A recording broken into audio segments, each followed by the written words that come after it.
The girl didn't flinch when he stepped closer. That was the first thing that unsettled him. Most people, especially children, reacted to presence. Movement. Sound.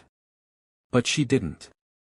She just lay there curled beside a pile of trash bags, her thin school uniform stiff from cold, her shoes mismatched, her fingers pale and still. And the snow kept falling. "Sir, please don't send me back." Her voice was barely audible. But it hit harder than a scream. Victor Harrow froze. One of the richest men in Manhattan, standing in a dark alley on Christmas Eve, staring at what he had assumed was garbage. But it wasn't garbage. It was a child that he crouched slowly, his breath visible in the freezing air. Up close she looked even smaller. Fragile. Like something the world had already decided to discard. "Hey," he said, softer now. "Can you hear me?" Her eyelids flickered, but her body stayed still, like movement itself might cost her something. "Send you back where?" he asked. Her eyes opened. And that's when something shifted. There was no panic. No confusion. No relief. Just resignation. Like she already knew how this would end. "I'll be quiet this time," she whispered. "I promise." Victor's jaw tightened. That sentence didn't belong to a child. Not like that. Not delivered with that kind of quiet desperation, like it had been practiced. Repeated. Proven necessary. A gust of wind cut through the alley sharper now, dragging the cold deeper into his bones. But she didn't react to it. Which meant she had already gone past feeling it. Victor glanced around. The street was empty.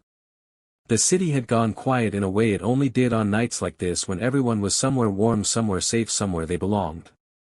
Except her. He looked back at her, really looked this time. The dirt on her face wasn't just from today. Her shoes, one too big, one worn thin, weren't accidents. Her hands, small, scraped and trembling just slightly beneath the surface. And around her neck a small metallic pendant. Old. Scratched. But held tightly. Protected. "Even now, why are you out here?" Victor asked, his voice lower, steadier. She didn't answer immediately. Her eyes drifted past him, scanning not aimlessly but carefully. Calculating distance. Exits. Risk. Then she looked back at him. "Because I was told to stay." Victor felt something cold settle deeper than the weather. "Told by who?" Silence. Then quieter. "I said I'd be quiet." It wasn't defiance. It wasn't refusal. It was fear dressed as obedience. Victor exhaled slowly, forcing control back into himself. This wasn't a boardroom. This wasn't a negotiation. But somehow it felt just as dangerous. That he slipped off his coat and moved to place it around her shoulders. The reaction was immediate. She flinched hard, jerking back like she'd been burned. Victor stopped mid-motion. "I'm not going to hurt you," he said carefully. She didn't respond. But after a second she didn't pull away again. Slowly, cautiously he draped the coat over her. She didn't thank him. She just held the pendant tighter. Victor noticed. Filed it away. "Important, what's your name?" he asked. A pause. Not hesitation, calculation. "Rhea." Too fast. Too clean. Victor had built an empire reading people. That was a lie. But he let it sit. "How long have you been here?" "Since morning." Victor glanced at his watch. His grip tightened slightly. 12 hours. In this cold. His eyes returned to her. "Did someone leave you here?" No answer. Her lips pressed together. "Then, I said I'd be quiet." Victor looked at her for a long moment. Whatever had happened before this, it wasn't simple. This wasn't just neglect. This was something else. Something taught. Something enforced. That he stood slowly, his decision forming before he could fully justify it. "You're not staying here," he said. Her eyes sharpened instantly. Fear, real fear this time. She shifted backward, trying to pull herself up, unsteady. "No," she said quickly. "No, I can't." Victor's tone didn't rise. But it hardened. "You can freeze out here. Or you can get in a car." Silence filled the space between them. Snow falling. Wind cutting. Time stretching. She studied him. Not like a child looking for help. Like someone deciding whether the risk was worth it. Finally slowly she stood. But she didn't move closer. She kept distance. Always distance. Victor turned toward the street, not looking back immediately. "Stay behind me," he said. A pause. Then soft footsteps followed. Not trusting. Just choosing the lesser danger. As they stepped out of the alley, the city lights hit her face for the first time. And Victor saw it clearly. Not just fear. Not just exhaustion. But something deeper. Something that didn't belong on a child's face. Something broken. And something hidden. He opened the car door. She hesitated only a second before climbing in. Still clutching that pendant. Still watching everything. Still expecting something to go wrong. Victor closed the door and stood there for a moment, staring at the tinted glass. His reflection stared back. Composed. Controlled. Untouchable. But behind him a girl who had been left in the cold like she didn't matter. And for the first time in a long time Victor Harrow felt something he couldn't immediately control. He got into the car. And drove. Not knowing that this was the moment everything in his life began to unravel. The heater roared to life, flooding the car with warmth, but she didn't relax. She sat pressed against the far side of the leather seat, small and rigid, her eyes moving constantly. Window, door, dashboard, driver, mirrors. Victor didn't look at her directly. He watched her through reflection. Every movement deliberate. Every glance measured. He had seen this before. Not in children. In people who survived things they weren't supposed to survive. "Seatbelt," he said calmly. She hesitated, like even that was a decision. Then slowly she reached across and clicked it into place. Her hand never left the pendant for long. "Have you eaten today?" Victor asked. No response. He reached into the console, pulled out a wrapped protein bar and placed it beside her. She stared at it. Then at him. Then back at it. Slowly she picked it up. Victor waited. She didn't open it. Instead she slipped it into the sleeve of the oversized coat he had given her. Saving it. For later. Victor's jaw tightened just slightly. "Why didn't you eat it?" he asked. Her voice was quiet. "Because I don't know when I'll get the next one." That answer sat heavily in the air. Victor turned his gaze back to the road, the city lights reflecting across the windshield in long streaks. "I used to think like that," he said after a moment. She didn't respond. But she listened. "I grew up in places where food wasn't guaranteed. Where you learned not to trust what was in front of you." A small shift. Her eyes flickered toward him. Not trust. Recognition. "Difference is," Victor continued, his voice steady, "I didn't get left in the cold on Christmas Eve." Silence again. "Then, everyone gets left eventually," she said. No emotion. Just fact. Victor's grip on the steering wheel tightened. That line didn't sound like belief. It sounded like experience. They drove in silence after that. But it wasn't empty silence. It was loaded. Every second pulling something tighter between them. As they approached Midtown, the skyline rose higher, brighter glass towers glowing against the night sky. The car slowed as they turned into a private entrance. Security gates slid open instantly. Ria's body stiffened. Victor noticed. Her eyes weren't wide in awe. They were sharp. Alert. Tracking. Big building. Private access. Security. Her breathing changed slightly. "Relax," Victor said. She didn't. The car pulled into an underground garage lined with high-end vehicles. He stepped out first, walking around to her side and opening the door.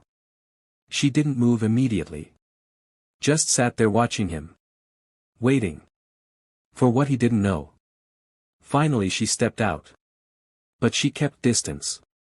Always distance. They walked toward the elevator. Her steps were light. Careful. Victor keyed in access. The elevator doors opened. She hesitated again. He stepped inside first. After a second she followed. The doors closed. Silence. Tight space. She shifted slightly, positioning herself closer to the corner. Maximum visibility. Minimum vulnerability, Victor exhaled slowly. You don't have to stand like that, he said. Yes I do, she replied. No hesitation. No apology. Just truth. The elevator climbed. Floor numbers ticking upward. Victor watched her reflection in the mirrored wall. Still scanning. Still calculating. Still holding that pendant like it was the only real thing in the world. When the doors opened, warm light spilled out into a quiet, expansive penthouse. Floor-to-ceiling windows. Soft lighting. Minimalist luxury. The kind of place designed for control. Rhea didn't step in immediately.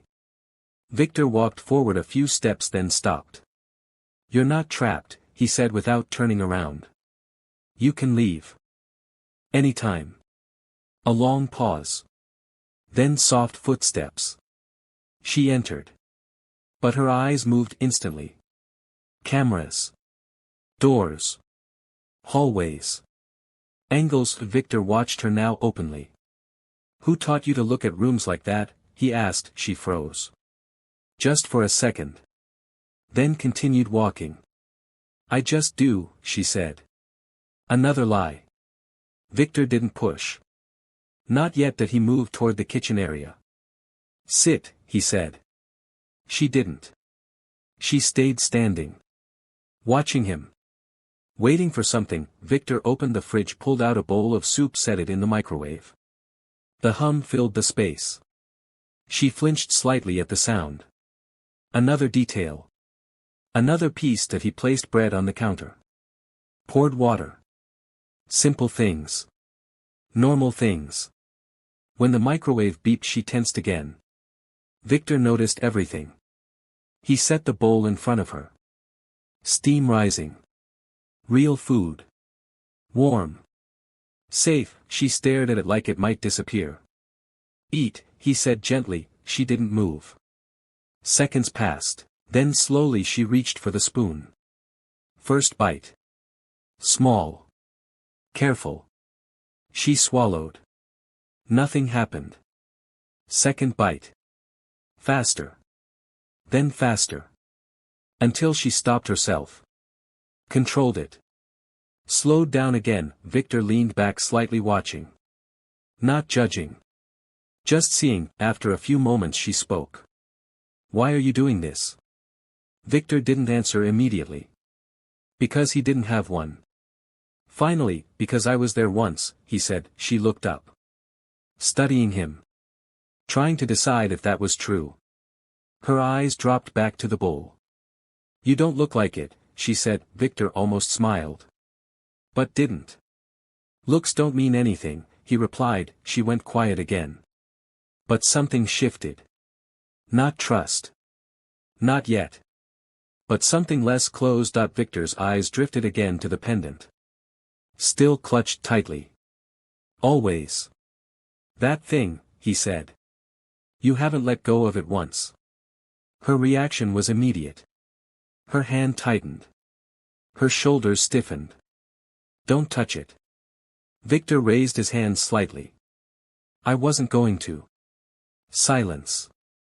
Then, what is it? He asked. Long pause. Her breathing slowed. Measured. It's nothing, she said. Victor watched her. Lie. Clear. But this time there was fear behind it. Real fear. So he let it go. For now. Later that night the penthouse fell quiet. The city outside dimmed. Victor walked down the hallway toward the guest room. Door open. Bed untouched. His body tensed instantly. He moved faster. Checked the living area. Empty. Kitchen. Empty. Then a faint light. From his office. The door slightly open. Victor slowed. Every instinct sharp now. He pushed the door open quietly. Rhea stood at his desk. Files spread out. His files. She wasn't panicking. She wasn't scrambling. She was focused. Looking for something specific. She heard him. stopped, turned. Their eyes locked, silence stretched. "What are you looking for?" Victor asked. Her expression didn't change. "I'm not stealing. I didn't say you were." A beat. "Then why were you looking?" She held his gaze. Steady. Unblinking. "Because I needed to know if you're lying." Victor stepped further into the room. "About what?" Her answer came without hesitation. "About being safe." The word settled heavy between them. Victor studied her. This wasn't fear talking. This was experience. "Who told you you wouldn't be safe?" he asked. She didn't answer. But her silence answered everything. Victor reached past her, picking up a tablet from his desk. Tapped it. Security footage appeared. The alley. Her body. Still. He zoomed in. Closer. Closer. Until the image sharpened. Her neck. The pendant. Not solid. There a seam. Almost invisible. But real. Victor turned the screen toward her. "That's not jewelry," he said quietly. Silence. Ria's face changed. For the first time since he found her, she looked afraid. Not of the cold. Not of being alone. But of being seen. "Is it?" Victor pressed. Her fingers tightened around it. Her voice dropped. Barely a whisper. "You weren't supposed to see that." Victor's expression hardened. Because now he knew. This wasn't an accident. This wasn't random. And whatever she was carrying was bigger than both of them. And far more dangerous than either of them had realized.